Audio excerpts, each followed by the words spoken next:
ब्रह्मोपदेष्ट्रे मे गुरवे दैवताय च प्राप्याय प्रापकायास्तु नमः श्रीनिधये नमः।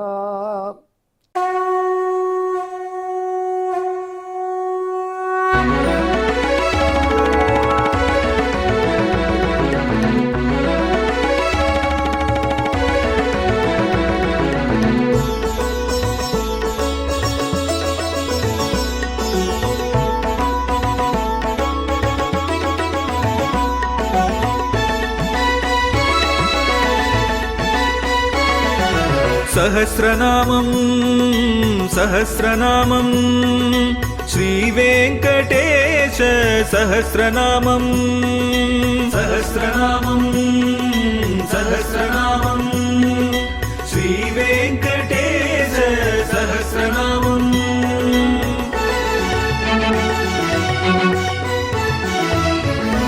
உலகில் கலிவினை தோஷம் அகற்றும் நாமம் சகஸ்ரநாமம். உயர்வுகளை வாழ்வில் அளிக்கும் நாமம் சகஸ்ரநாமம்.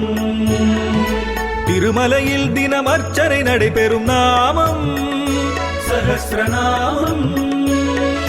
திருவேங்கடனின் தரிசனம் காட்டும் நாமம் சகஸ்ரநாமம்.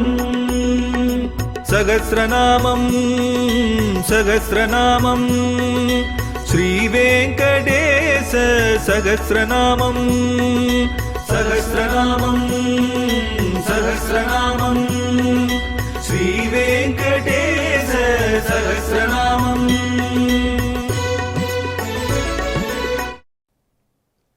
அன்பர்களே, இப்பொழுது நாம் திருவேங்கடமுடையாருடைய திவ்ய சகஸ்ரநாமத்திலே 321வது திருநாமத்தை அனுபவிக்கப் போகிறோம்.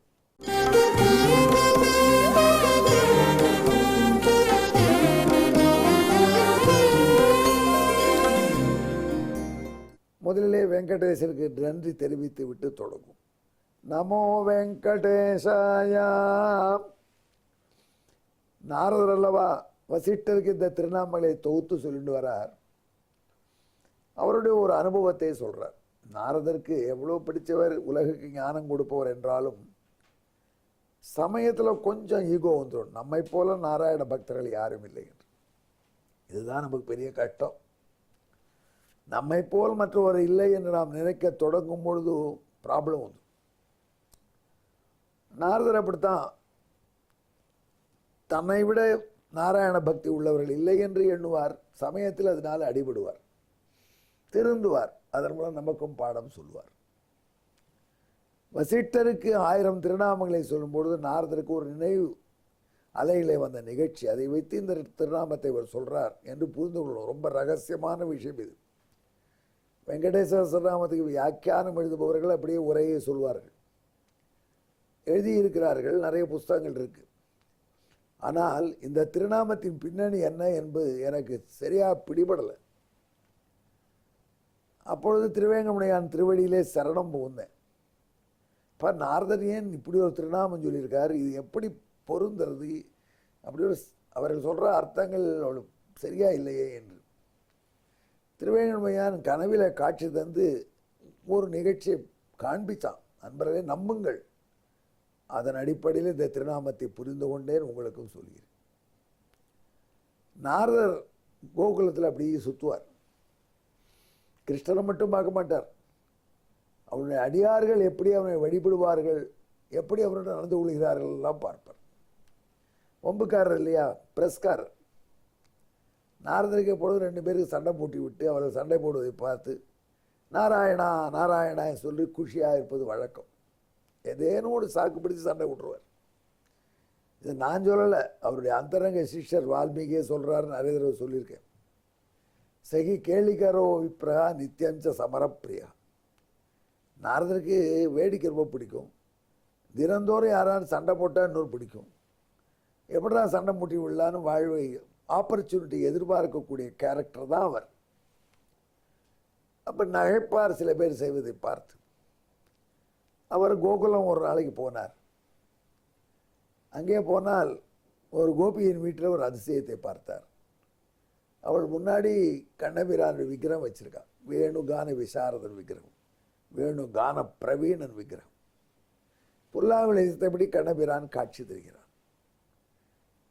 அங்கே அந்த பெண் சஹஸ்ராம்ஜிலே அர்ச்சனை பண்ணுறான். விஸ்வாய நமஹா எனக்கு கையை மட்டும் தான் அனுப்புகிறான் பாவனை. அதிலே மலர் கிடையாது. அவள் கையிலிருந்து மலர் இல்லை, வெறும் பாவனை தான். பாவனையே வசத்தின்னு நினைக்கிறவாளும் உண்டு. ஒருத்தன் விருந்தாளியை கொண்டு வந்து உட்காத்தி வச்சுட்டான், தானும் பக்கத்தில் உட்காந்துதான். சாப்பிடுங்கன்னா இலையை போட்டு வைக்கிற மாதிரி, இலை எங்கன்னார், இருப்பதாக தியானம் பண்ணிக்கொள்ளுங்கள், நான் பண்ணிக்கிறேன் பாருங்கள்.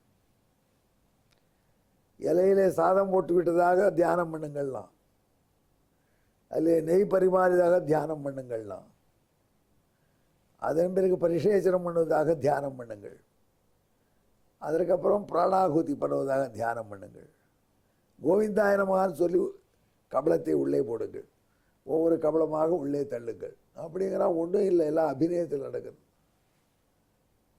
சுவாமி இது என்னையா இது விருந்துன்னு கேட்டோம். பாவனைப்பா இது, இந்த பாவனை பண்ணினால் தன்னால் சரியாயிடும். உனக்கே வயர் ரொம்பிட்டா மாதிரி பாவனை பண்ணிக்கோ, வயர் ரொம்பிடும்.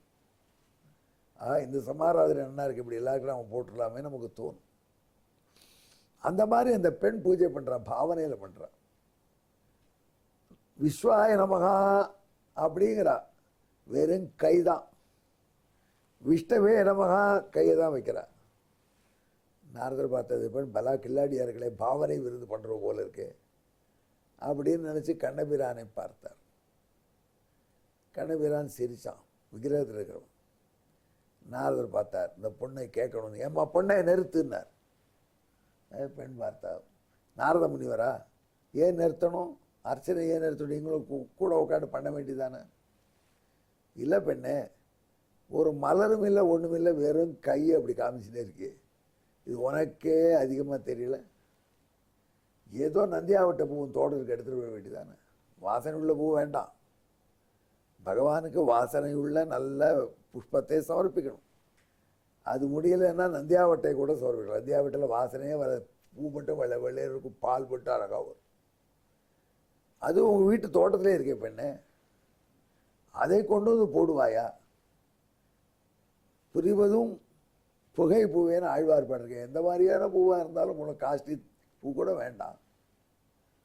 அப்படி இருக்குது, நீ எப்படி இந்த மாதிரி வெறும் கையிலேயே அர்ச்சனை பண்ணுறியம்மா, வெறும் கை முழம் போடுமா என்று நாரதர் கேட்டார்.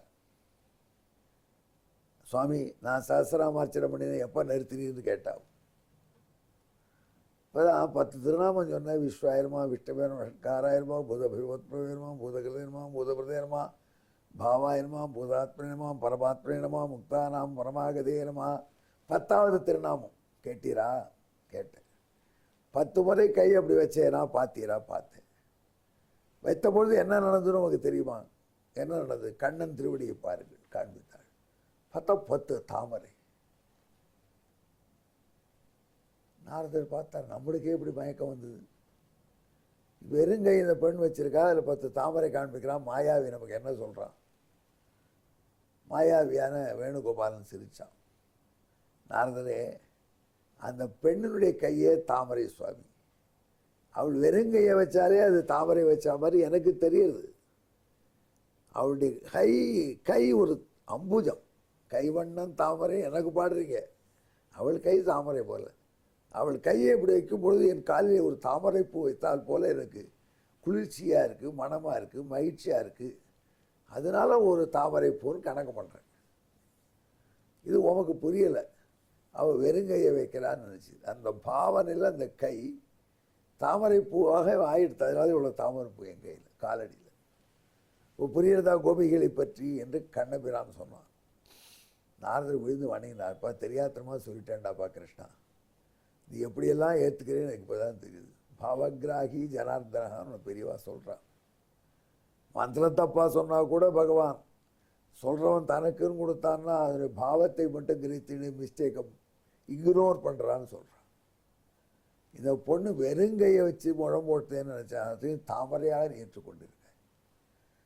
அப்பனே உன்னுடைய கருணைக்கு ஈடு இல்லைன்னு நாரதர் விழுந்து விழுந்து வணங்கி பிரதட்சணம் பண்ணி அதை அப்படியே மனசில் ஜெபிச்சுன்னு இருக்கார். அதை அப்ரோப்ரியேட் டயத்தில் சொல்லணும்னு வசிஷ்டத்தில் சொன்னார். அதுதான்டாப்பா இந்த திருநாமம் என்று திருவேங்கடமுடியான் கனவுல மண்டையில் அடித்து சொன்னோம். அப்புறம் தான் எனக்கு பட்டு, ஆஹா இது எனக்கு புரியலையே. அதனால தான் நாரதர் சொன்னார், கோபி ஹஸ்த அம்புஜ அர்ச்சிதாயனமா. கோபியினுடைய ஹஸ்தம் என்கிற அம்புஜத்தினாலே அர்ச்சிக்கப்பட்டவன், தாமரையினாலே. கோபியினுடைய தாமரை போன்ற கையினாலே பூஜை பண்ணப்பட்டவன் புரிஞ்சுக்காதீர்கள். கோபி ஹஸ்தம் போல இருக்கிற தாமரை அதே அவன் திருவிழில் வச்சாவும்.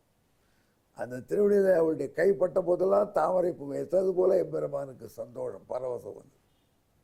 ஆகினால் தான் கோபி ஹஸ்தாம்புஜார்ச்சிதா என்ற திருநாமத்தை நாரதர் 321வது திருநாமமாக இங்கே கொடுக்கிறார். இதை விளக்கக்கூடிய வாய்ப்பாட்டு சம்ஸ்கிருத ஸ்லோகம்.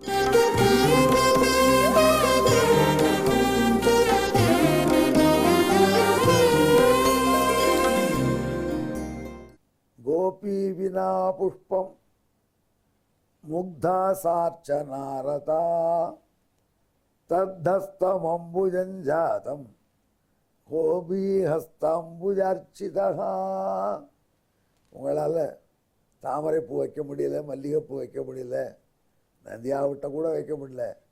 சும்மா இந்த நிகழ்ச்சியை நினைத்து திருவேங்கடமுடியான் திருவடியிலே உங்கள் கையிலே பூவை அர்ப்பிப்பது போல் பாவனை பண்ணி வையுங்கள். அதை அவன் சததள பத்திரமா 100 இதழ் கொண்ட தாமரையை திருவடியில் வைத்தது போல ஏற்றுக்கொள்வான். இதை தமிழிலே சொல்கிறேன் கேளுங்கள். கோபி கண்ணன் கழலில் மலவரை இடுவது போல் இருக்க நாரதன் கண்டு நகை செய்தான் பாரா என்று கண்ணன் அவள் கைத்தாமரை காட்டச் சொன்னான்.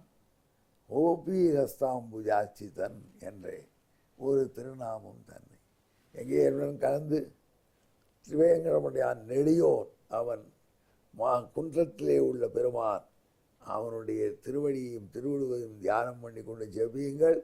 கோபி ஹஸ்தாம்புஜார்ச்சிதாய நமஹ. திரவியங்கள் குறைவில் இருந்தாலும் நீங்கள் அர்ப்பணிப்பதை எம்பெருமான் ஏற்றுக்கொள்வான். நமோ வெங்கடேசாய. நன்றி, வணக்கம்.